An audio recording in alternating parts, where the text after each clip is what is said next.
Nossos agradecimentos, então, Alexandre Teixeira, pela apresentação, pela participação no evento. O Dr. Carlos, agora, por gentileza, se acomoda para de imediato darmos início ao workshop jurídico com a participação dele. Para acompanhá-lo nesse workshop, gostaria de convidar novamente ao palco o diretor de condomínio e locação da BAD, Dr. Marcelo Borges.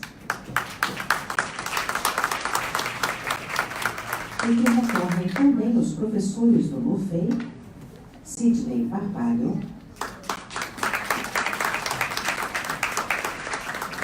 Carlos Gabriel Feijó, João Luiz Martins Costa, e Tiago Bitnauer. E compor ao palco tão logo quando sua entrada no auditório. Peço que se acomodem. Passo então a palavra agora para o Dr. Carlos Samuel para o início dos trabalhos. Bom, acho que chegamos ao ponto derradeiro do nosso encontro de hoje. Na certeza que todos nós vamos sair daqui hoje com mais conhecimento, ou pelo menos com conhecimento mais atualizado, né? Se tivesse aqui o Dr. Silvio Capanema de Souza, ele ia dizer uma coisa muito interessante que eu vou dizer para vocês, né? Por tantos apelos sensuais nessa cidade, né? Passar o dia inteiro trancado aqui dentro para conhecer, aprender e trazer novos conhecimentos, realmente é uma manifestação de vontade de aprender, muito importante para todos nós. E a gente fica muito honrado de poder passar um dia inteiro aqui trazendo conhecimento para vocês e recebendo de vocês o conhecimento e os questionamentos, que não tenham dúvida, é aqui que a gente mais vai aprender agora. Eu costumo dizer que eu aprendi muito mais na minha vida de professor de advogado, eu aprendi muito mais com as perguntas que me fizeram do que com os livros que eu estudei. E as perguntas que me fizeram me aprofundar no conhecimento e buscar cada vez mais conhecê-lo. Então, é uma oportunidade que a gente tem agora de passar para vocês as nossas dúvidas e também de nós nos aprofundarmos nos nossos conhecimentos. Eu não vou responder perguntas de ninguém hoje, agora não me permitem mais isso, né? Mas de qualquer maneira eu vou pedir que cada um, por vez, já estão com as perguntas, né? Nós, inclusive, fizemos uma forma diferente. Nos outros eventos, uma pessoa lia a pergunta para que outra respondesse. Hoje eu achei por bem mudar um pouquinho isso, então eu vou dar a vez a cada um de vocês para que vocês respondam uma das perguntas que vieram.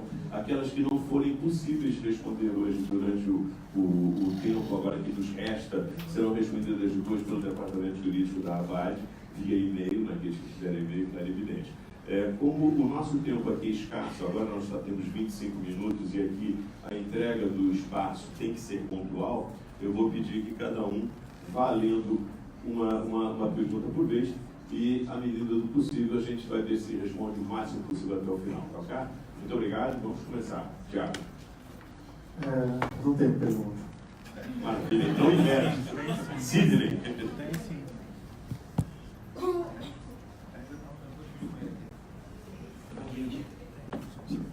Boa tarde a Acabou de todos. chegar. Alô? Alô? Alô? Bom, boa tarde a todos. Vou fazer a leitura aqui da primeira pergunta, que é com relação à contratação de jovem aprendiz em associações de moradores, né? Com relação a essa questão, eu quero frisar que até se tiver algum representante do CEPOV aqui para me corrigir, por favor, se identifique e me corrija. A carta sindical do CEPOV não abrange a representação de associações de moradores, né? De fato, são instituições, entidades parecidas, mas que não têm a mesma natureza jurídica, não são exatamente a mesma coisa. E como eu mostrei para vocês o dispositivo da sentença do mandado de segurança do CEPOV, lá o dispositivo menciona que aquela segurança, né, aquele mandado de segurança foi conferida para condomínios representados pelo CEPOV. Ou seja, tem que ser condomínio e tem que estar na abrangência territorial do CEPOV. Aquela decisão, por exemplo, não vale para os outros estados do Brasil. Obviamente que cada sindicato em seu estado pela consulta que eu fiz, cada um está manejando as suas próprias ações nas suas determinadas localidades. Então, eu particularmente não conheço uma entidade sindical que represente associações de moradores, então a solução jurídica seria que cada uma delas, também por não se tratar, não ter um estabelecimento, que cada uma das associações maneje o seu próprio mandado de segurança, sendo certo que o fundamento, eu acredito que seja o mesmo. Eu espero ter respondido essa pergunta. Ok, doutor Marcelo Borges. Vamos lá. O consulente é Giovano Rossetti, me parece Rossetti. Condômino antissocial. Caso o referido condômino seja expulso do prédio e sua expulsão venha a ser permanente ou temporária, ele não pode nem participar da Assembleia exercendo o direito de propriedade. Caso ele venha a ter um caso amoroso com a condômina, não pode entrar no prédio? Eu li a pergunta. Vamos lá. Primeiro, a consulta aqui não revela como é que ocorreu essa expulsão. Acredito eu que a expulsão tenha sido decorrente de um processo judicial. É o único meio que nós temos de expulsar um condômino através do processo judicial. Não conheço um caso de expulsão aqui no Rio de Janeiro, então conheço em outras regiões, como São Paulo, Rio Grande do Sul, Paraná, já temos casos de expulsões de condôminos de comportamento social. No Rio de Janeiro tem sido até então conservador, mas vamos fazer aqui o exercício de que houve uma decisão judicial que tem expulsado esse condômino.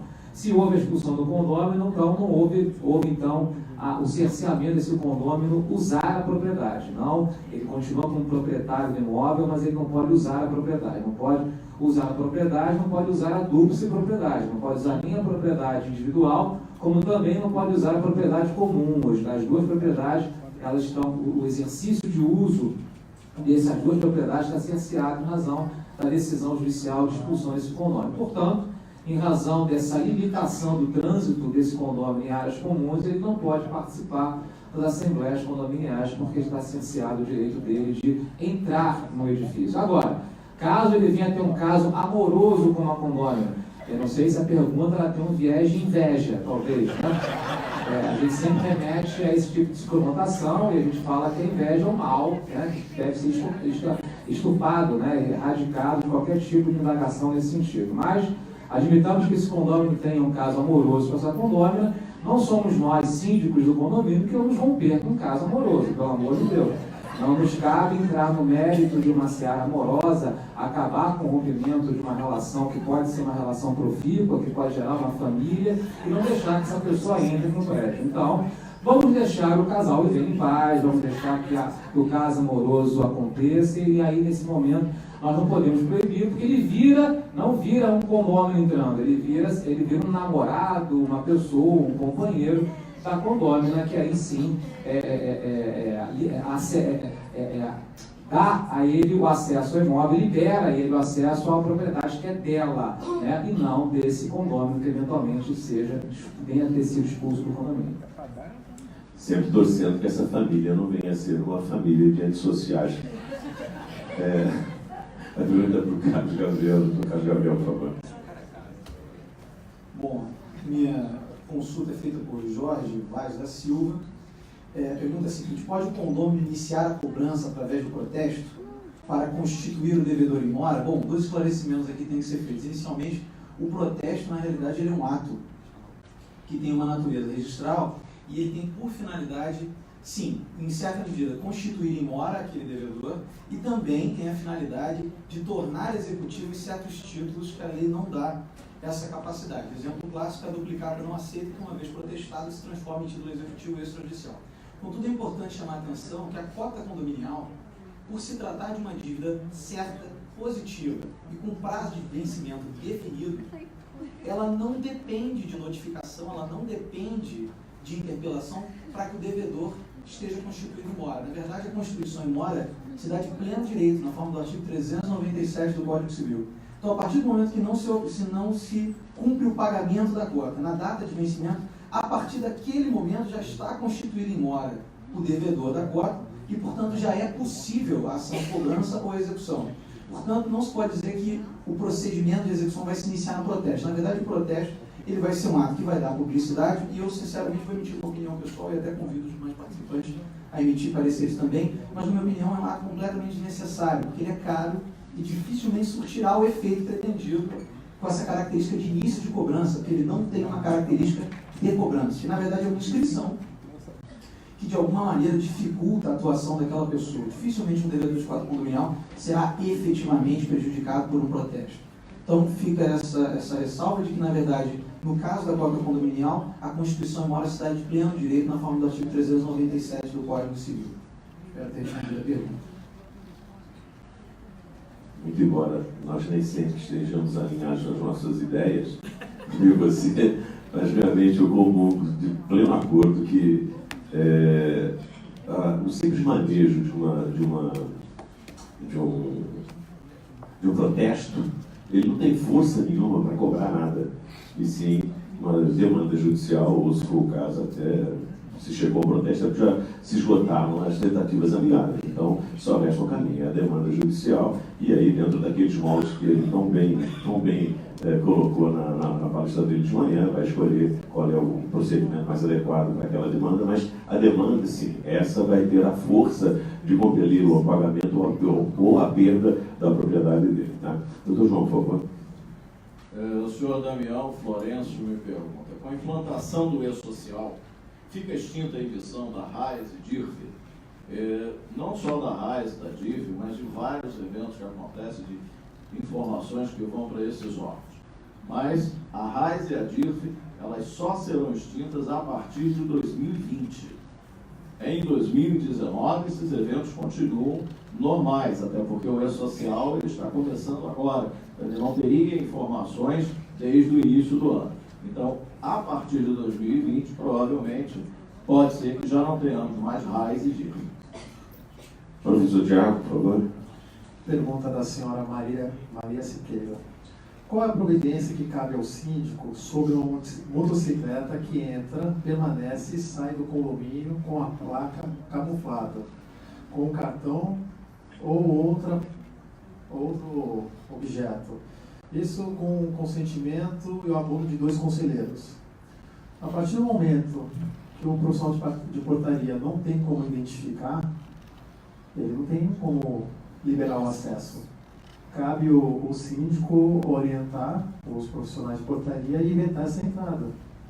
Então, é a mesma coisa que entrar um veículo sem placa. E além disso, ele está cometendo um crime. É um risco da moto dele ser apreendida e ser multada. Algo simples de ser resolvido, é só não liberar o acesso. Muito bem. Sidney, próximo. Bom, pergunta de Bianca Carrilho. Desobrigação do pagamento em feriado na escala 12/36. Mas se a convenção dos funcionários obrigar a pagar os 100%? Bom, a legislação trouxe essa situação, né, de que não é obrigado, está compensado pelo pagamento mensal. Agora, a convenção, a gente viu até aqui na apresentação do Rodrigo Coelho, que o legislado o negociado se sobrepõe ao legislado.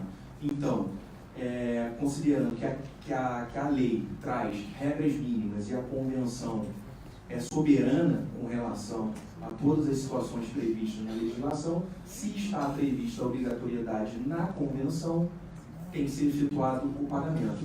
Não só o pagamento, a convenção pode, por exemplo, fixar um adicional de 200%, 300%, enfim, fica então esse alerta. Para cada atividade e cada localidade em que exista relações entre empregadores e empregados, sempre estar atento à norma coletiva que está vigente naquela determinada relação.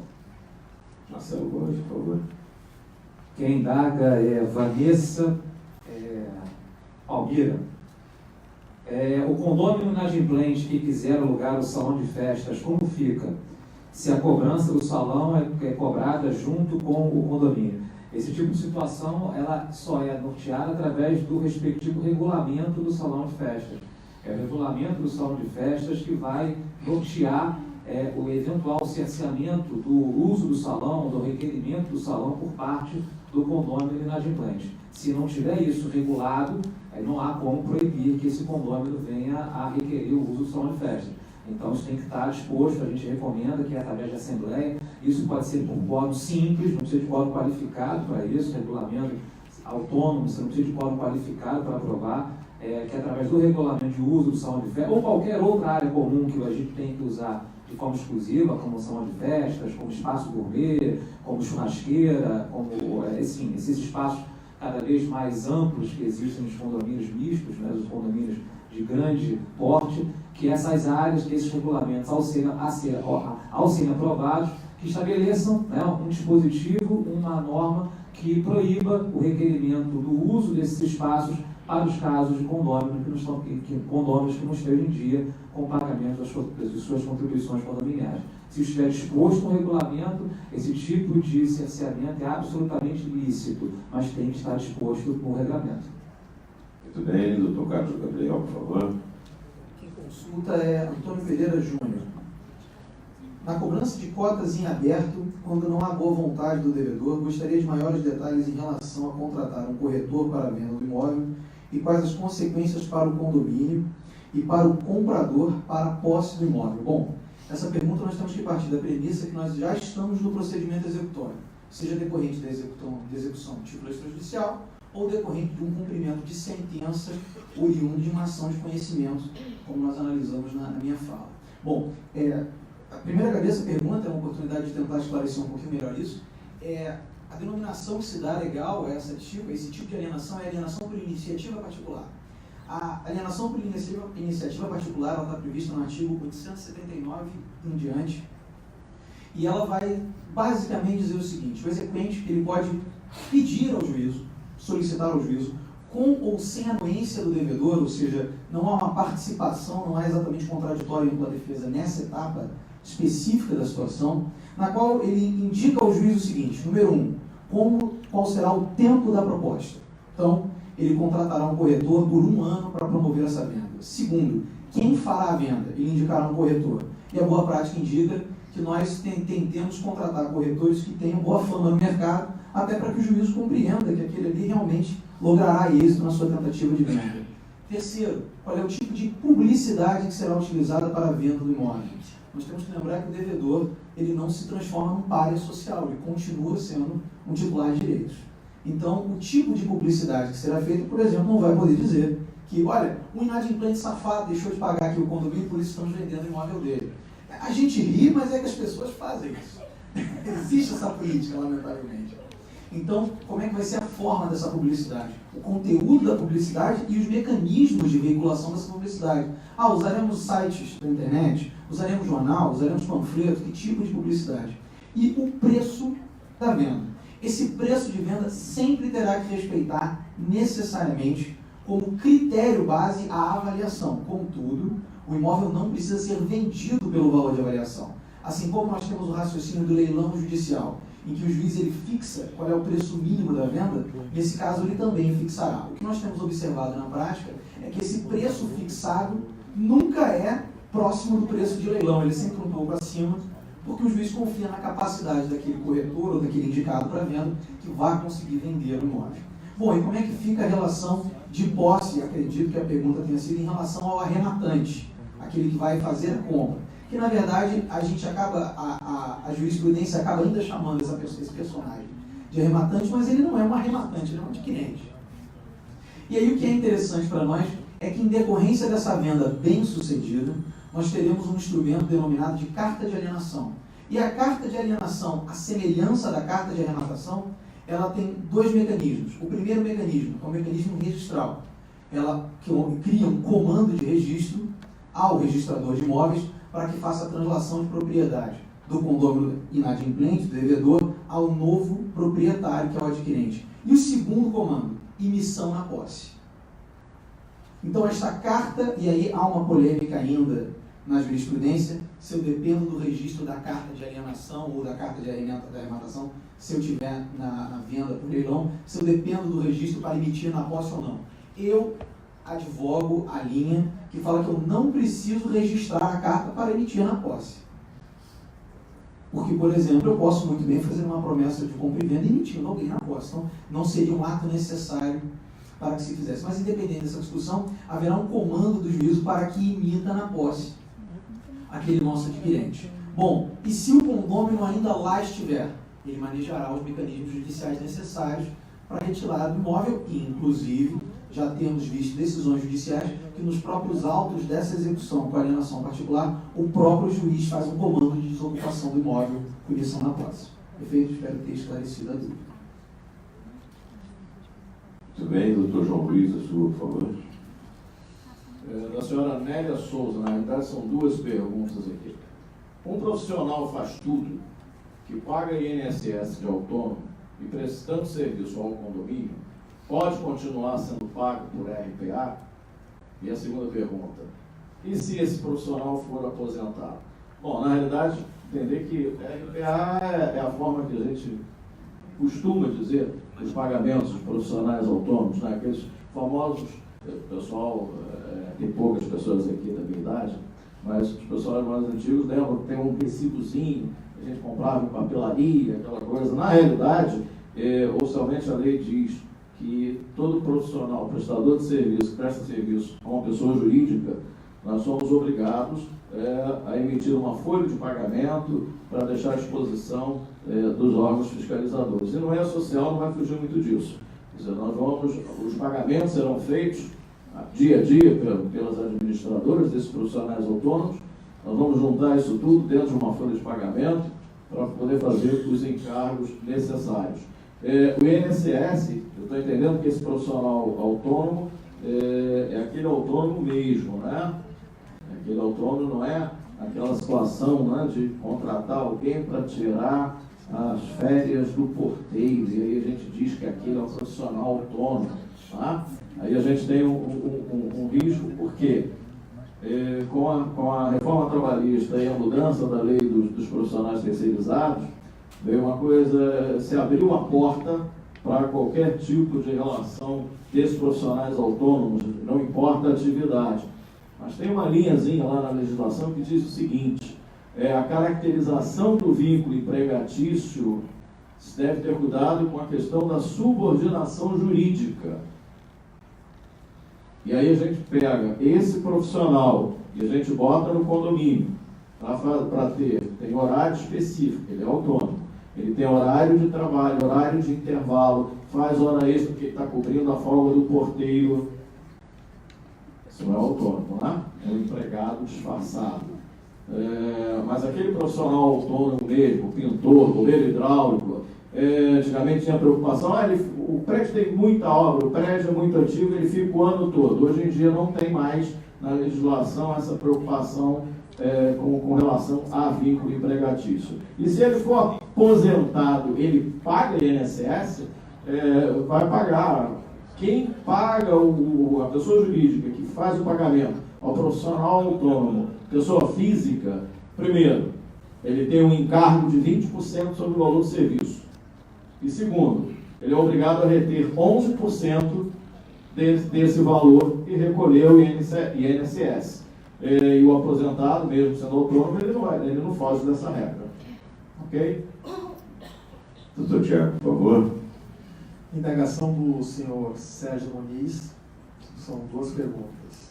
Primeira, qual a sua opinião quando dizem que inúmeros meios de segurança, tais como câmeras, eclusas, grades, são atrativos para os meliantes, que compreendem que o condomínio tem pessoas com dinheiro, atratividade? Vamos lá, vamos usar o processo contrário.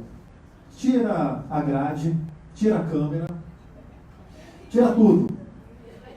O que vai acontecer com o condomínio? Vai ser um alvo muito fácil. Ele vai completamente contra os princípios de segurança condominial. Quanto maior o número de barreiras, maior a dificuldade para o meliante. O meliante ele procura facilidade. Então, não procede essa informação. Pelo contrário, facilita. Facilita caso não tenha todos os recursos. Segunda pergunta. Quanto ao cadastro, alguns moradores se recusam até informar o número de telefone, como conseguir cadastrá-los, inclusive com fotos. Olha, o tema tem que ser levado em assembleia e dificultar a vida do condomínio que não auxilia a fornecer os dados. Porém, entretanto, eu vou pegar aqui um parecer jurídico com o doutor Marcelo Borges, que minha formação não é jurídica, eu sou gestor. Doutor Marcelo Borges, quando o tema é levado em assembleia, o cadastro de moradores, com foto, com telefone, a fim de auxiliar a segurança e também auxiliar a rotina do condomínio. Na recusa, isso sendo deliberado, o que pode ser feito? A mesma deliberação que estabeleceu a obrigação do cadastramento vai ter que deliberar uma punição, uma multa pelo descumprimento desse tipo de deliberação. Isso, se for feito, o condômino que resistir, não quiser fornecer as informações, não quiser preencher a ficha cadastral, deverá ser multado de acordo com a regra estabelecida em assembleia. Por isso que eu também recomendo que a mesma assembleia que aprove o procedimento do cadastro, o preenchimento de ficha cadastral, aprove também a pena respectiva pelo seu descumprimento. Feito isso, absolutamente legal e cabível a cobrança dessa punição. Perfeito. E como implantação de qualquer processo, a gente tem que dar um tempo, conscientizar. A gente não pode fazer uma mudança de uma hora para outra, seguindo o respaldo jurídico também. Bom, muito bem. Como dito logo no início, nós temos hoje um sorteio. Aliás, nós temos 6 sorteios. Um sorteio pela ABAD e 5 sorteios pela nossa patrocinadora. E como o horário já é exíguo, né, a gente para com as respostas por aqui e vamos passar para o sorteio, já que só faz jus a receber o prêmio quem estiver presente. E antes que vocês comecem a ficar cansados para ir embora, vamos sortear logo para ver se conseguimos fazer os 6 sorteios com sucesso.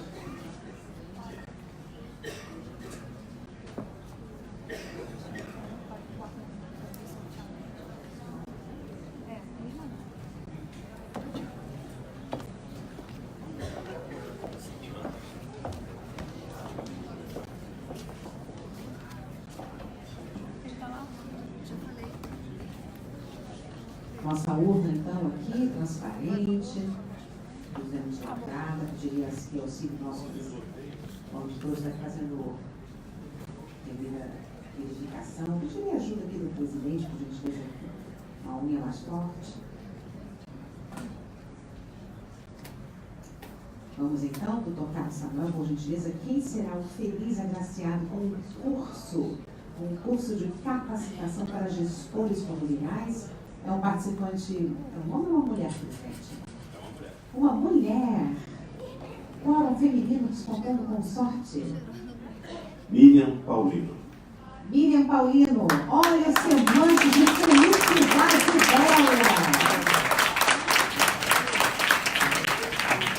Além de todo o conhecimento que ela adquiriu no nosso encontro, vai também ter muito mais ainda no curso, muito mais. Ela vem ao palco, então, receber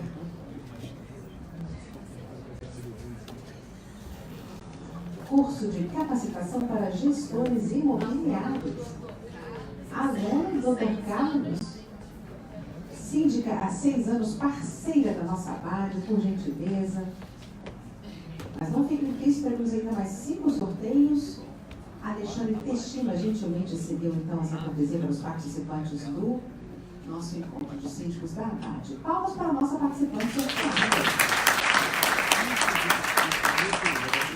Se ela foi minha aluna, agora é que ela efetivamente vai aprender. Doutor Carlos Samuel, sempre virtuoso. Pedirei, por gentileza, então, ao senhor Teixeira que faça o sorteio.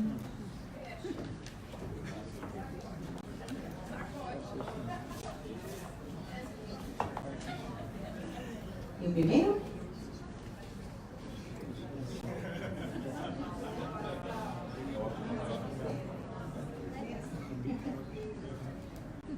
Juni Figueiredo Silva.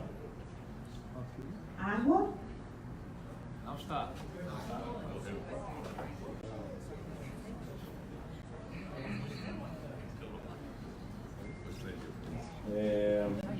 Edivardo Albino da Silva.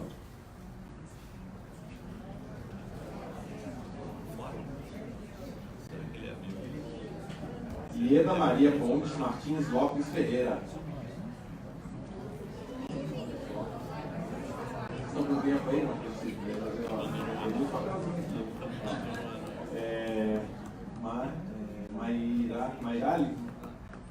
Mairales, né? Névia Espíndola, será? Não tá também? O telefone a gente pode ligar para ela. Não? Clara Dive Gomes. Eliane, desculpa. Eliane Dive Gomes.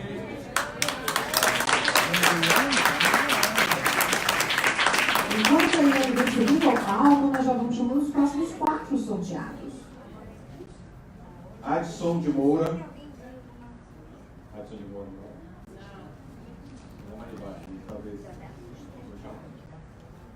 Sérgio Luiz Pereira de Oliveira.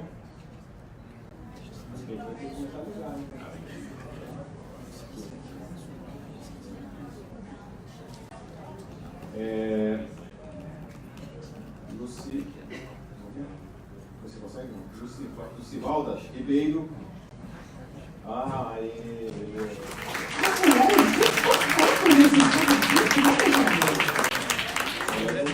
Maria Tereza Castro Guedes.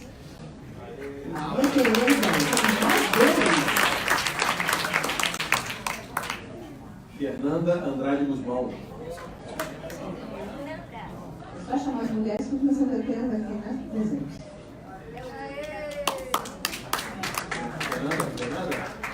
Fernanda?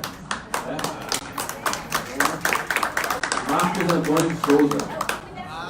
Representante do Bora Masculino, nosso sorteio, que pediu a gente fazer a fotografia do nosso patrocinador. Por favor. Nós gostaríamos de agradecer imensamente a todos pela participação, fazendo desta mais uma edição de sucesso. Pediria, por gentileza, uma salva de palmas para a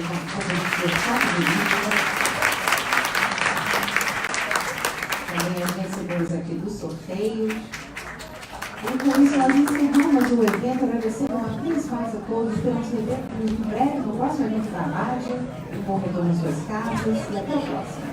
Por gentileza, não esqueçam da pesquisa quando está saída. Muito obrigada.